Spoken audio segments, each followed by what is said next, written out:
dark chord progression guitar tutorial. I'm going to unlock for you great strategies you can use in your guitar playing to put together some mystical, dark, ambient guitar chords. Let's get started. Stay tuned till the end. I'll break everything down note for note. Let's listen to those chords one at a time.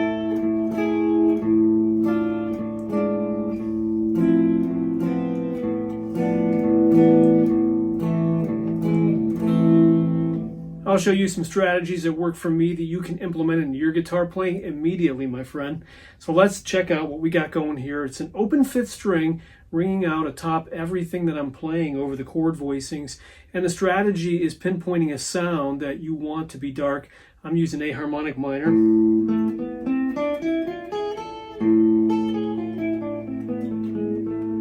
Perfect for the sound and vibe we're going for with dark chords in this chord progression. Let's take a look at what we've got. I'm going high to low down the neck, strategically using the four thinner strings, and I've got my open bass note, my open fifth string ringing over top of them.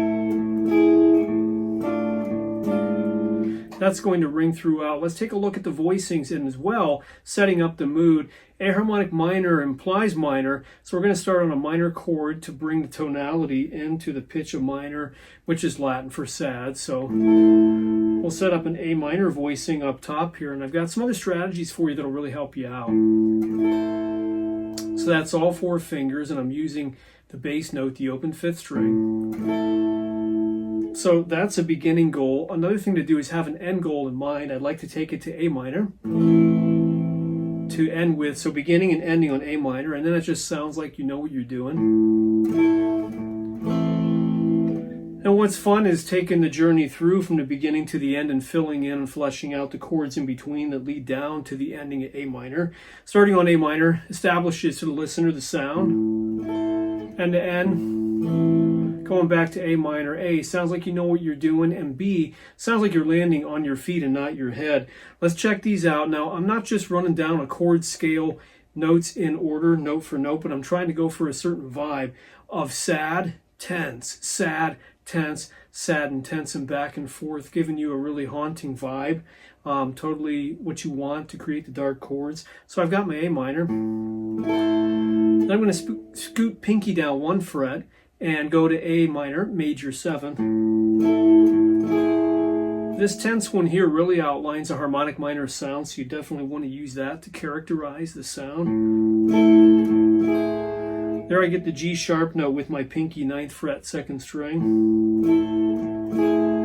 Next I slip into a fragment of a D minor shape, but we still got that open bass string, the 5th string, doing the work in the bottom. So we've got, so there's our sad, there's tense, there's sad, tense again. It's physically a D chord shape just on the 2nd, 3rd, and 4th strings. Now we're back to sad. It's a major 7 sound. Take away pinky, and you've got the tense flat 5. Now we're going to do the D shape, and more on this as we go a little bit later, broken down further. But there's a physical shape. It's a D chord shape again from the 3rd fret, 4th string. Then I'm just going to glide index down, shifting 1 fret down to the left to this E7 voicing, down to A minor. Tense one more time, A minor 7 flat 5, back to A minor. Stay tuned till the end. We'll break everything I had down for you, note for note, that you heard on the intro. So let's play our chords, and then I'll show you some practice and some rhythm strategies so you can get them into your playing. Let's have a listen to that.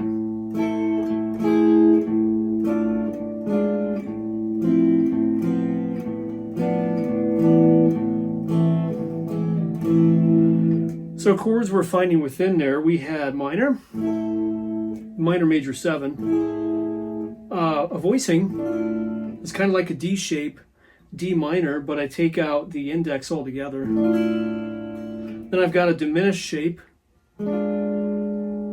F major 7, just 3 fingers. Take that away to a power chord shape voicing. 3rd fret again, the D shape, but a a minor 6 chord with an added 9, an E7 with a sus4, A minor, minor major 7, finally minor. Now how these work is the opening chords, A minor and A minor major 7, belong to A harmonic minor. Then D minor is found within harmonic minor. Now something really cool, we get into this diminished shapes which occur every 3 frets. So I'm going to utilize some of those shapes within. So after that D minor with the added 9, reference the easy grab you have next door to the diminished. The major 7 to counterbalance the tension. Back to tense, the flat 5, the devil's triad. Utilizing the diminished shape again. And the E7 with a sus4, just kind of creepy. And tense, wanting to resolve the A minor.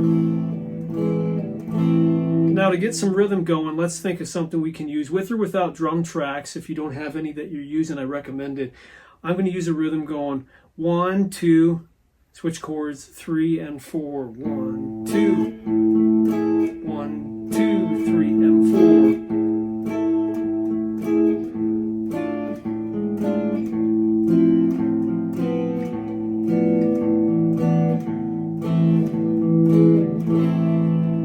So good to have a little bit of rhythmic variety in there when you're learning them and having fun, learning them inside out so they become unconscious. Now let's add some musicality, and I'm going to play this unaccompanied.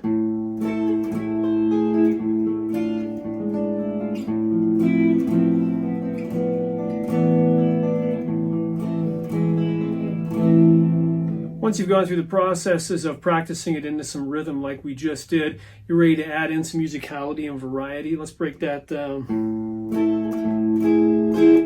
I want to use some syncopation playing off beat. So I'm going 1, 2, 3, 4, and shift chords. Always a 1, 2. A little burst of 16ths.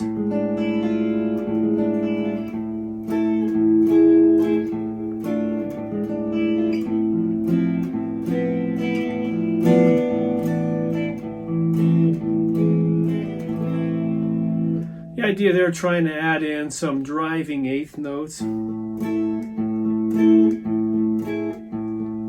with some syncopation playing in between the beats on the and.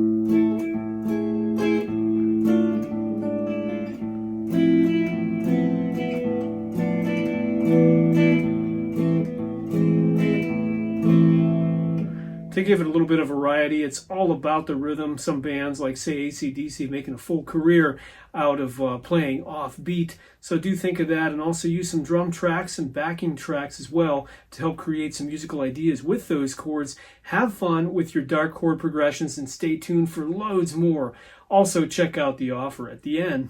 Get ready for your next guitar breakthrough on your chords and rhythm. Check out the course, Change Keys with Ease. Comes alongside 2 free bonuses, secondary dominance and parallel key. No more years of confusion on chords. Add some spice to your chords. Check out the discount in the description.